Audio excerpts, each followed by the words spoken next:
Hey, dinosaur fans! Yes, it is me, the horror Mizamani G. Yes, it is time to review the third chapter or the third film in the Jurassic World series. This one is Jurassic World Dominion. Yes. Now, Jurassic World Dominion is a 2022 American science fiction action film. Was directed by Colin Trevorrow, written by Emily Carmichael and Colin Trevorrow. This is based upon the characters created by Michael Crichton. This stars an ensemble cast. We have Chris Pratt, Bryce Dallas Howard, Laura Dern, Jeff Goldblum, and Sam Neill. Now, in this film, 4 years after the destruction of Isla Nublar, dinosaurs now live and hunt alongside humans all over the world. This fragile balance will reshape the future and determine once and for all whether human beings are to remain the apex predators on the planet that they now share with history's most fearsome creatures. Yes! I guess we're no longer at the top of the food chain, everybody. So, dinosaur fans, we've come a long way since Steven Spielberg's 1993 film adaptation of Arthur Michael Crichton's novel Jurassic Park. I mean, I'm pretty sure you all remember when we went to the theaters, we saw Jurassic Park, we didn't know what we were getting ourselves into. And then when we first saw the dinosaur that came onto the film, when we saw Sam Neill and Laura Dern's characters take a look at the Brachiosaurus that was trying to feed from the tree, and we saw their astonishing faces. They were complete shock and awe, and so were we. We see their expressions. They're just out of their minds. And then we see, I think it's written Andrew Bell's famous line, "My dear doctor, welcome to Jurassic Park." And then we hear a John Williams thrilling theme playing in the background, and it's just fascinating. And that's what I believe, that whole scene just captured the whole audience. I know it captured me when I first saw Jurassic Park. Now, obviously, it has become a media franchise where we have theme parks, comic books, video games, and other novels that have been created based off of Michael Crichton's 1990 novel. Now, the films, starting with the original 1993 film and its sequels, The Lost World and Jurassic Park 3, have grossed over $1.3 billion in the United States, not worldwide, in the United States.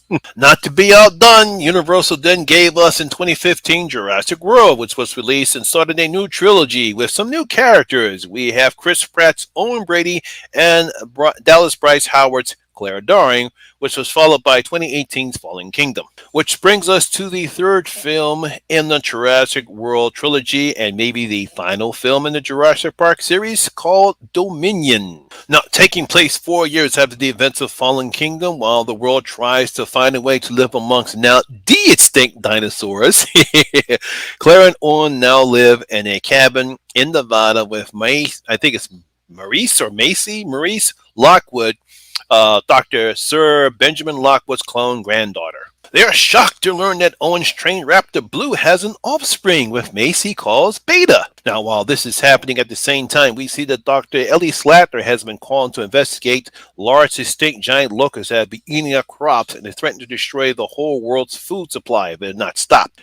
She is reunited with her former colleague and lover Alan Grant to say hey to Bison, where they learn that Dr. Ian Malcolm is working there. They are trying to prove that Bison is responsible for the giant locusts, while Claire and Owen are also after Bison, where mercenaries have kidnapped only Macy, but they also kidnapped Beta as well.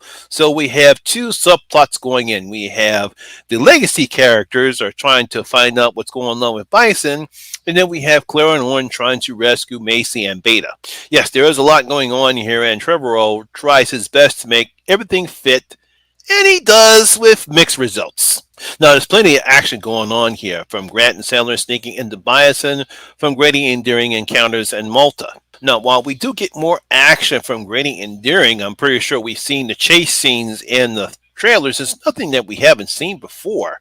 I mean, it's nice seeing different dinosaurs, but none of them present the type of threat that the Indominus Rex did in Jurassic World. I mean, if you're going to put these people in dangerous situations, which is good, but you have to make it somewhat thrilling, at least in Jurassic Park 3, where we had the Spinosaurus, that was threatening enough.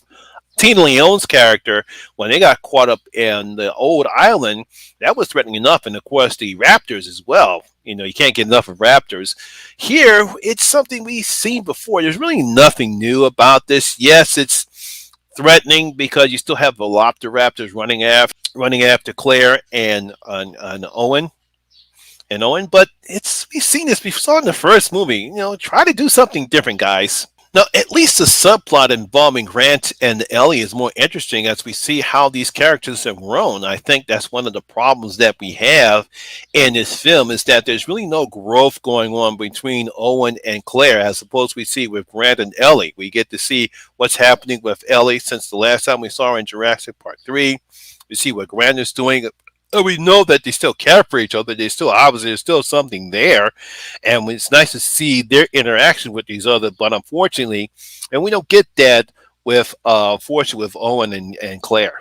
Another problem is the film's bad guy, Lewis Dodson. I'm pretty sure you remember him from the first Jurassic Park film, who is now the head of the Biosin Corporation. I mean, he's just as bland as Eli Mills from Fallen Kingdom was.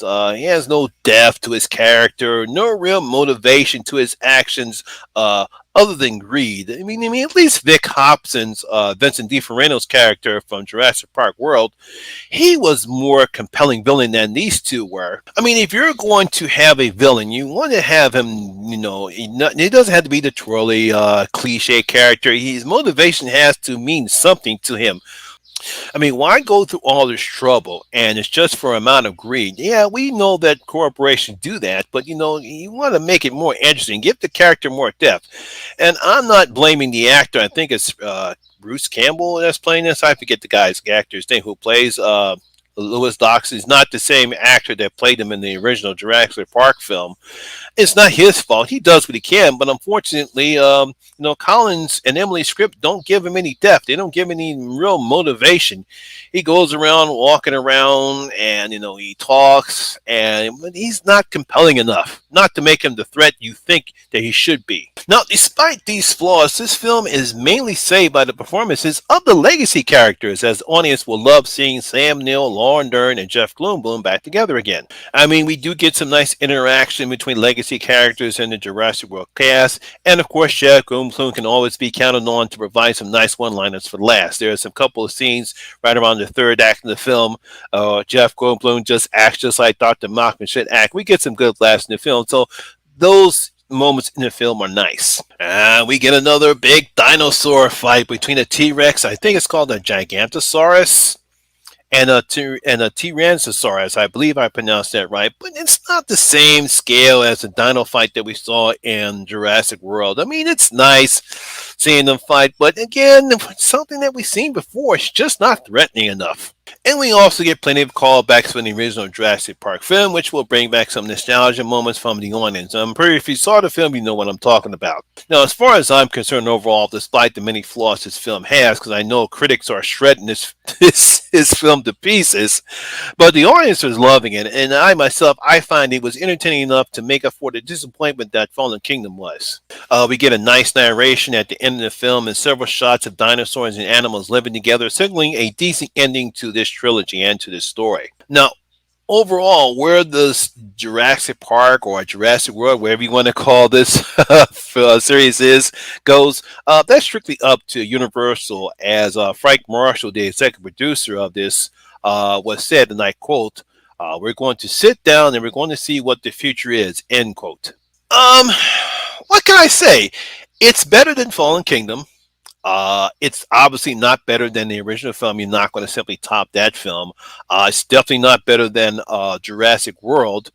It's kind of in the middle. Like if I were to rank this film, which I will rank, I'll probably make a video about where I would rank all 6 films right now in this series right now. It's going to be somewhere maybe in the middle, maybe in between The Lost World and Jurassic Park 3.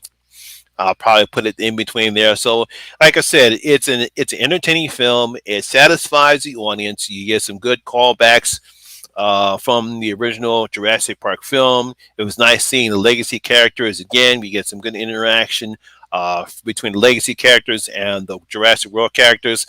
But again, something is missing. I don't know what it is. It's just that if you're going to do something like this, you have to make it so that way everything is interesting, and that's what they failed to do here. I mean, that's one of the good things about with Jurassic World.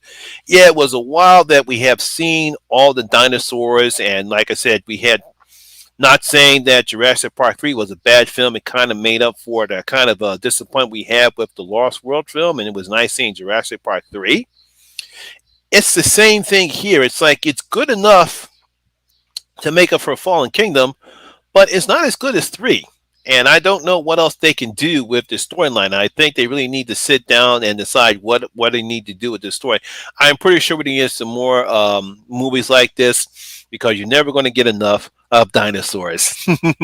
Now, obviously, this is really not, I really won't consider this a horror film. So I'm not going to give out any of my gold coins. That's basically for horror films. But if I were to give anything, I would give this 3 out of 5 bloody gold coins if I were to actually do it like that. Because, like I said, it's good.